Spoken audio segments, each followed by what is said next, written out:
Elizabethan age, BPSC TR for English literature. Edmund Spare, Edmund Spare poets of poet, यानी Edmund Spenser हम लोग पीछे पहले वाली क्लास में पढ़ चुके हैं।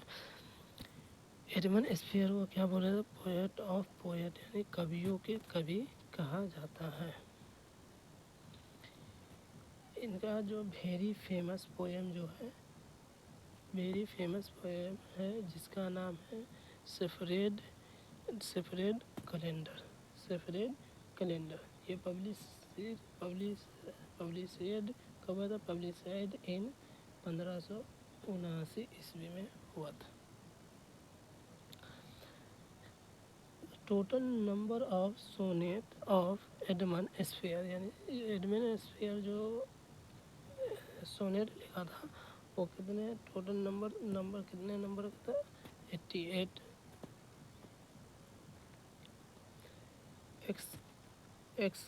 except this who had written to odd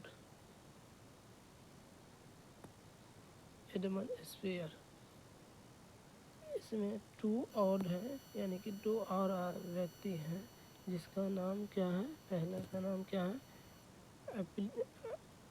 एपिथेमस,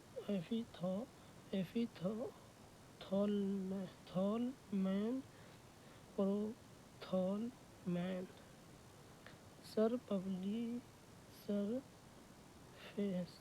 Philips Sidney, sir Philips Sydney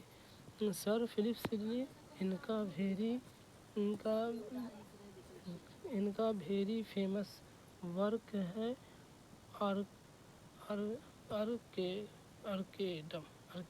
अर्केडिया है।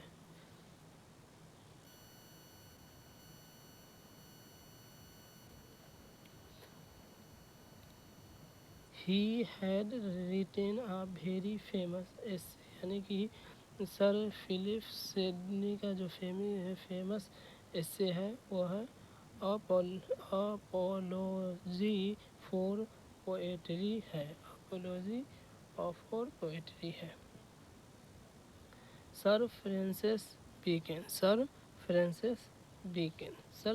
Bacon he started writing essay, यानी सर जो राइटिंग एसे जो लिखा है उसके बारे में है।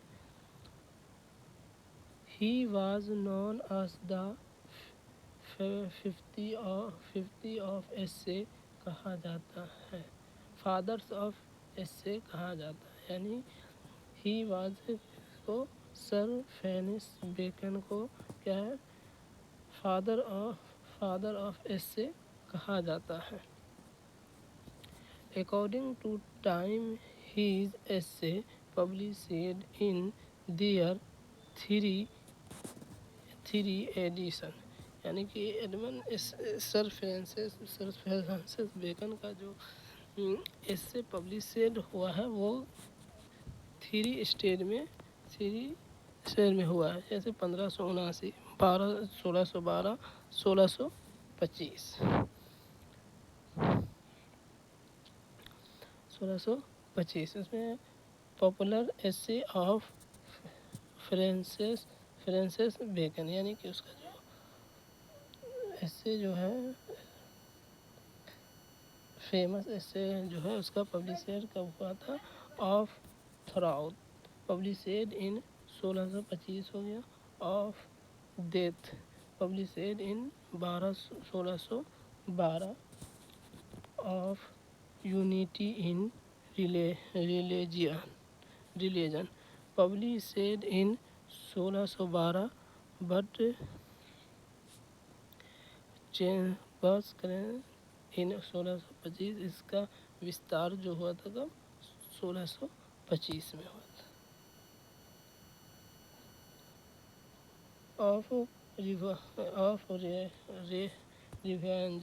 Of revenge published in 1625।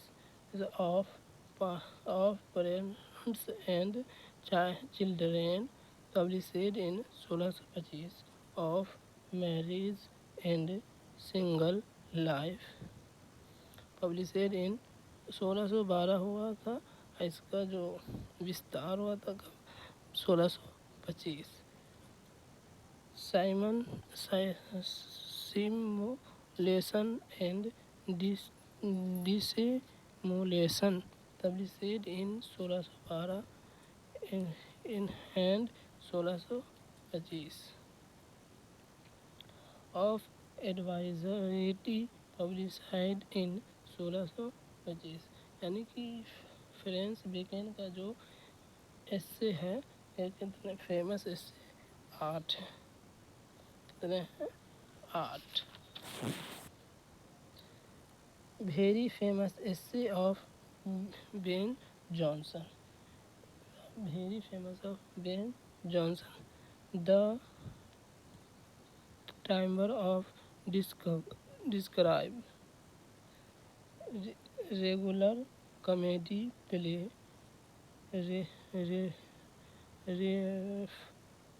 रेफ रोजेज डिस्कस, first tragedy play Gorboduc is written by Nicolson Udall, written by Thomas Norton.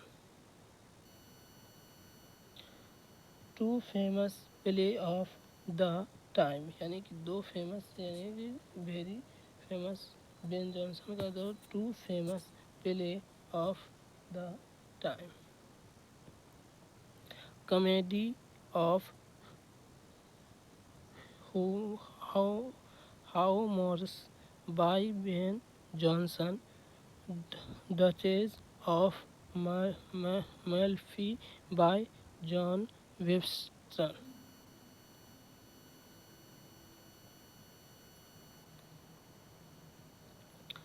John Milton, John Milton, अब क्या है जॉन मिल्टन, इसका very famous work, very famous work क्या है इसका, यह फेमस वर्क इलेजी, इलेजी कहलाता है। इसका फेमस वर्क है लिसिदास,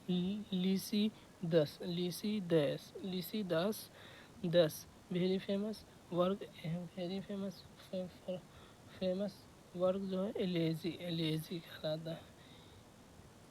He had writing this elegy in the memory of his friends, यानी कि जो he has written this elegy in the memory of the friends, यानी फ्रेंड्स, इसका फ्रेंड्स के बारे में, इसका फ्रेंड्स कौन, एडवर्ड किंग, इसका मृत्यु, यानी कि इसका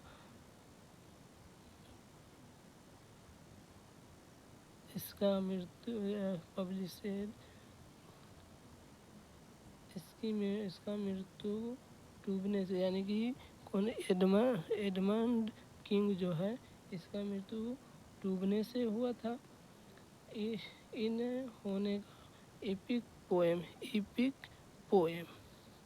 यानी इसे एपिक पोएम लिखा। इसका नाम क्या है, प्रदेश लोस्ट है। आफ्टर गेटिंग ब्लाइड कहा जाता है, पब्लिशाइड इन 1667 है। इन बुक 12 बुक्स हैं, पब्लिशेड इन लंदन में हुआ था, यानी कि इसका जो पब्लिशेड हुआ था कहाँ हुआ था, लंदन में।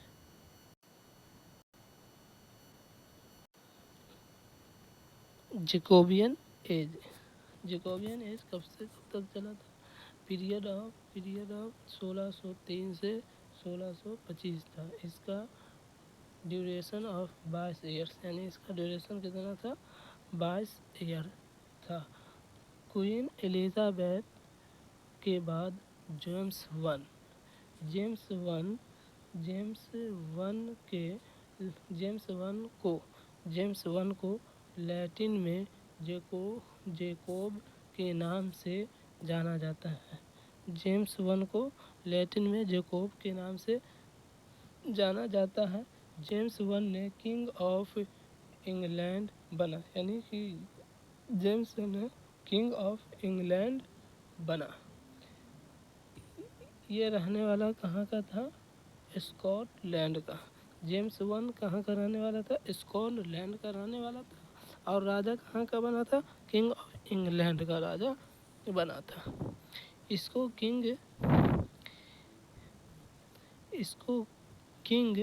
किंग बनाने में सबसे बड़ा हाथ था Robert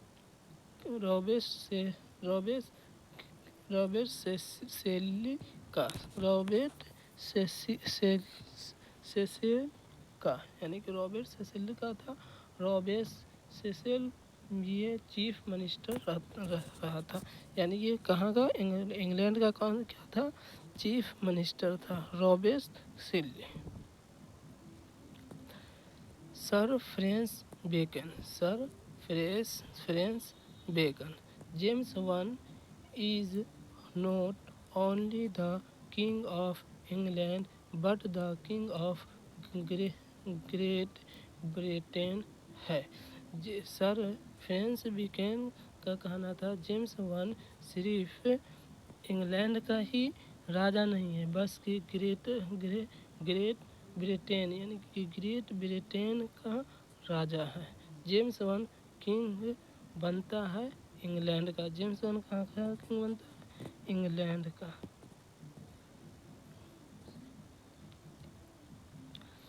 king of James one कहाँ का राजा बनता है? इंग्लैंड का।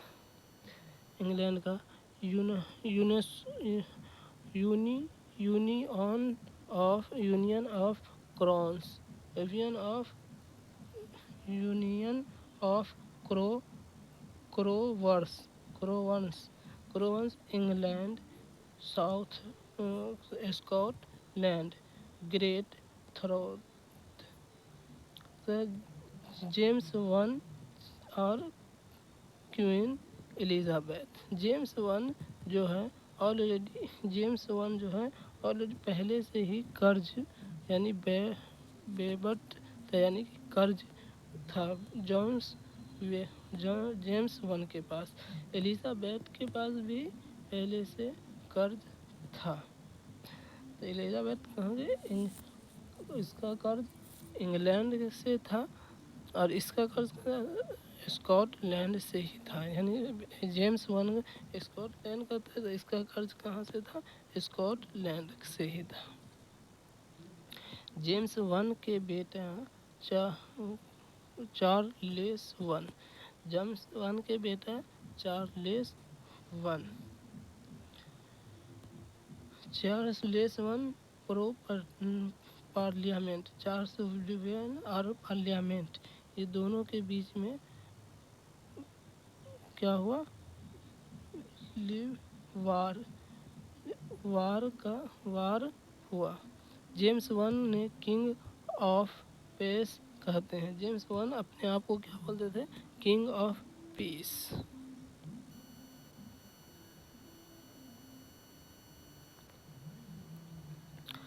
Sir Francis Bacon always supported and favour king James one, यानी कि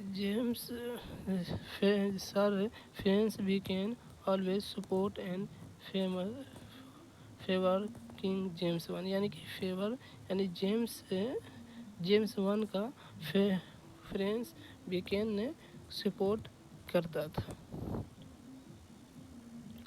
सर फ्रेंस बीकेन का फेमस वर्क आया इन 1603 में। Advancement of learning work है। अटॉर्नी जनरल बनाया गया, यानी कि सर फ्रांसिस बेकन को क्या बनाया गया? अटॉर्नी जनरल बनाया गया। फ्रांसिस बेकन को 1603 में। लॉर्ड लॉर्ड कॉर्नवालिस बनाया गया लैंड चांसलर। लॉर्ड चांसलर भी बनाया गया फ्रांसिस बेकन को 1618 ईस्वी में।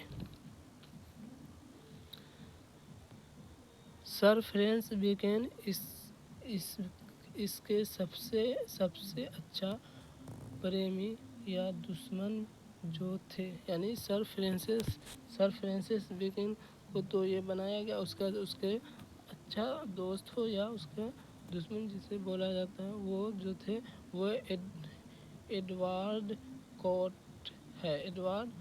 ये जो एडवर्ड कॉट है जो जोटिस रहते हैं, या जो जोडिशियर रहते हैं।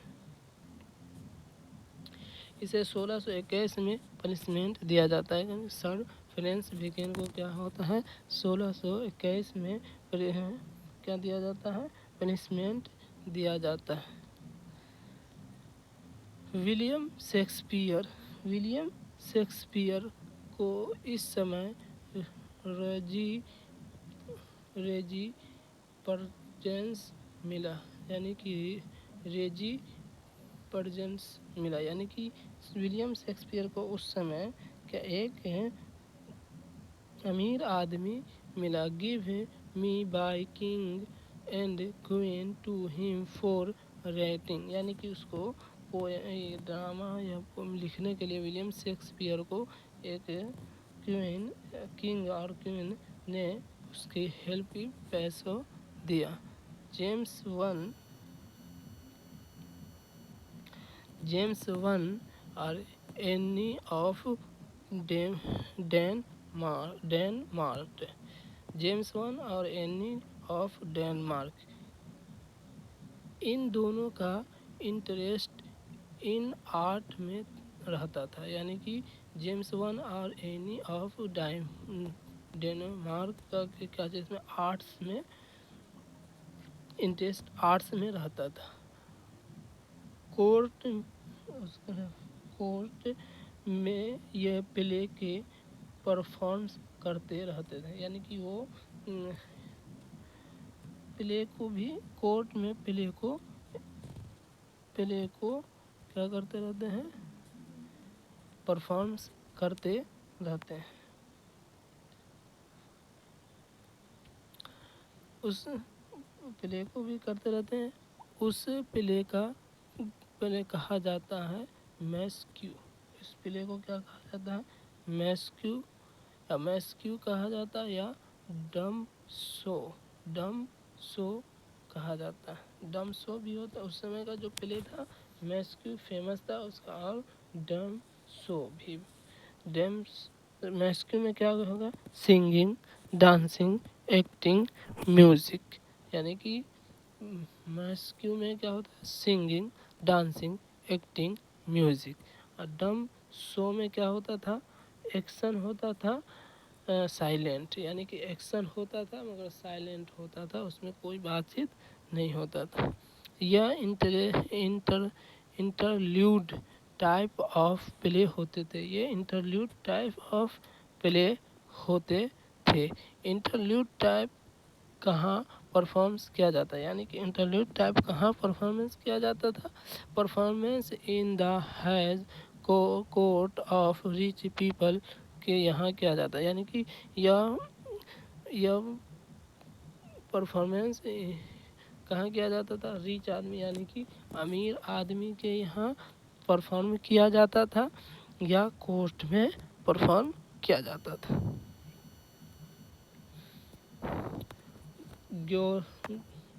जोगरी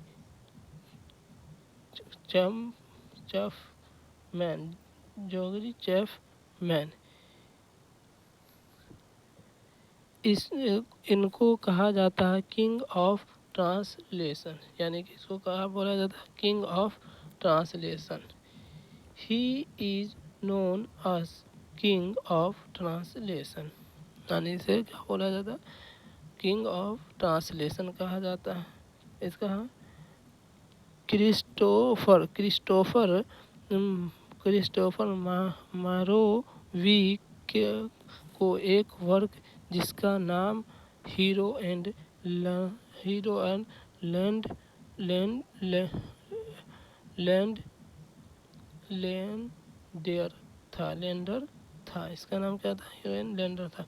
क्रिस्टोफर मार्वो जिसे मेंबर ऑफ यूनिवर्सिटी विथ है, यानी कि क्रिस्टन मार्वे जो है क्या है, क्रिस्टन मार्वे क्या है, यूनिवर्सिटी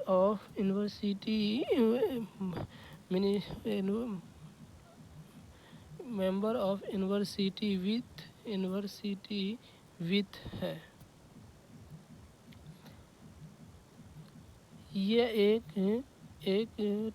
ट्रेज कॉमेडी लिखते थे, इसका नाम क्या था, द विंडो। एक ट्रेजी कॉमेडी लिखते थे, इसका नाम था द विदो ट्रेस है। इन्होंने एक कॉमेडी भी लिखा, इसका नाम एन होमरस डेज मेरिथ है।